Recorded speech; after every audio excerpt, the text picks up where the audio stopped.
ଯାତ୍ରାରେ ଏବେ ଯୋଉ ବିବାଦ ହେଇଛି ଆମର ତୁଳସୀ ନାଣ୍ଡୁ ଦଳଙ୍କର ତୁଳସୀ ପାର୍ଟିର ଯୋଉ ବିବାଦ ଖଣ୍ଡଗିରିରେ, ସେଠି ମୁଁ ଗୋଟେ କଳାକାର ହିସାବରେ କହିବି, ଏଠି ଆମର କଳାକାର ମାନେ ହଉଛନ୍ତି ସମ୍ପୂର୍ଣ୍ଣ ଦାୟୀ। କଳାକାର ମାନଙ୍କର ହିଁ ଏଠି ଭୁଲ ଅଛି, ଏଠି ମାଲିକଙ୍କର କିଛି ଦୋଷ ନାହିଁ।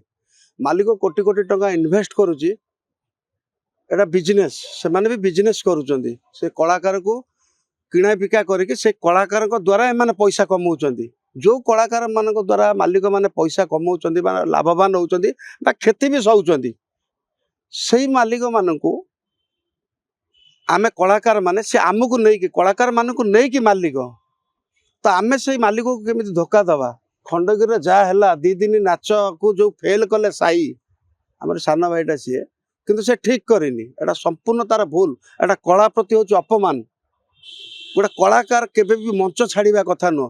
5,000 10,000 ଅଡ଼ିଏନ୍ସ ତୁମକୁ ଖଣ୍ଡଗିରି ଭଳିଆ କୁମ୍ଭ ମେଳାରେ ଅପେକ୍ଷା କରିଛନ୍ତି, ଲଢ଼େଇ ଚାଲିଛି, ସେଠି 7ଟା ପାର୍ଟି ପଡ଼ିଛି, ତୁମେ ସେ ଜାଗାରେ ଯେଉଁ ଫେଲ୍ କରିକି ଘରେ ରହିଲ, ମାନେ କ'ଣ? ଏଟା ଗୋଟେ ଭଲ କଳାକାରର କେବେ ଲକ୍ଷଣ ନୁହଁ। ଆମେ ପଇସା ପଛରେ ଗୋଡ଼େଇବା ବୋଲି କ'ଣ ଆମ କଳାକୁ ବି ବିକିଦେବା କି? ପ୍ରଥମେ ଆମେ ଯେଉଁ କଳା ଦ୍ୱାରା ଆମକୁ ଲୋକ ଚିହ୍ନିଛନ୍ତି, ଯେଉଁ କଳା ଦ୍ୱାରା ଆମକୁ ଲୋକଙ୍କର ଏତେ ସାରା ଭଲ ପାଇବା ଅଛି, ସେମାନଙ୍କୁ କେମିତି ତାଙ୍କ ଇମୋସନ୍ ସହିତ, ତାଙ୍କ ଭଲ ପାଇବା ସହିତ ଆମେ ଖେଳିବା କି? ସେମାନେ ଆମକୁ ଟିକଟ କାଟିକି ଅପେକ୍ଷା କରିଛନ୍ତି 5,000 ଦର୍ଶକ, ଆମେ ସେ ଜାଗାରେ ଫେଲ୍ କରିବା, ଏଠି ମାଲିକଙ୍କର କିଛି ଦୋଷ ନାହିଁ। ଆଉ ନାଣ୍ଡୁ ବାବୁଙ୍କ ବିଷୟରେ ମୁଁ ଯେତିକି ଯାହା ଡାଟା କଲେକ୍ସନ୍ କଲି, ସେ ଜଣେ ବହୁତ ପରଫେକ୍ଟ ଲୋକ ଆଉ ସ୍ପଷ୍ଟବାଦୀ ଲୋକ।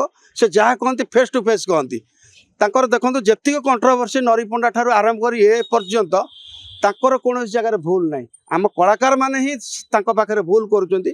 ସେଠି ଏଗ୍ରିମେଣ୍ଟ କରୁଛନ୍ତି, ସେଠି ବ୍ଲାଙ୍କ ପେପରରେ ହେଉ ବା ହ୍ୱାଇଟ୍ ପେପର ହେଉ, ଯେକୌଣସି ପେପରରେ ସେ ଏଗ୍ରିମେଣ୍ଟ କରୁଛନ୍ତି। ମାଲିକଙ୍କର ଏଠି ଏଇ ଯେଉଁ ଖଣ୍ଡଗିରି ଇସ୍ୟୁ ଉପରକୁ ଆମେ ଯିବା, ଏଇ 2-4 ଦିନ ତଳର କଥାକୁ ଆମେ ପ୍ରଥମେ ଯିବା। ସେଠି ନାଣ୍ଡୁ ବାବୁଙ୍କର କ'ଣ ଦୋଷ ମୋତେ ଆପଣ ମିଡ଼ିଆ ଭାଇମାନେ କୁହନ୍ତୁ। ଆପଣ ଯଦି ଜଣେ ମାଲିକ ହେଇଥାନ୍ତେ, ସେ ଜାଗାରେ ଆପଣ ଚିନ୍ତା କରନ୍ତୁ, ଆପଣ ଠିକ୍ କରିଛନ୍ତି ନା ଭୁଲ କରିଛନ୍ତି। ଏଠି ମାଲିକଙ୍କର କିଛି ଦୋଷ ନାହିଁ। ଦେଖନ୍ତୁ, ନାଣ୍ଡୁ ବାବୁ ତାଙ୍କ ସହିତ ଏଗ୍ରିମେଣ୍ଟ କଲେ, 1 ବର୍ଷର ପଇସା ସାଇ ପାଇ ଯାଇଛନ୍ତି। ଶୁଣି ସାରନ୍ତୁ, 1 ବର୍ଷର ପଇସା ସେ ନେଇଯାଇଛନ୍ତି ଅଲରେଡ଼ି। କେଉଁ ବର୍ଷର? ଯେଉଁ ବର୍ଷ ସେ କାମ କରିବେ, ସେ ବର୍ଷର ପଇସା ସେ ସମ୍ପୂର୍ଣ୍ଣ ନେଇଯାଇଛନ୍ତି। ପୁଣି ଆସନ୍ତା ବର୍ଷ 26-27 ପାଇଁ ବି ସେ 9-10 ଲକ୍ଷ ଟଙ୍କା ଆଡ଼ଭାନ୍ସ ନେଇସାରିଛନ୍ତି। ତ ସେ ଜାଗାରେ ସେ ନାଟକ ଫେଲ୍ କରିବା କଥା କି? ଖଣ୍ଡଗିରି ଭଳିଆ ମଞ୍ଚ, ଖଣ୍ଡଗିରି ଭଳିଆ ଯେଉଁ ଐତିହାସିକ କୁମ୍ଭ ମେଳା, ଲକ୍ଷ ଲକ୍ଷ ଲୋକଙ୍କର ଦର୍ଶକଙ୍କର ସମାଗମ, ଯେଉଁ ଜାଗାରେ ଲଢ଼େଇ ମହାସମର, ସେ ଜାଗାରେ ସାଇ ନାଟକ ଫେଲ୍ କରିବା କଥା କି?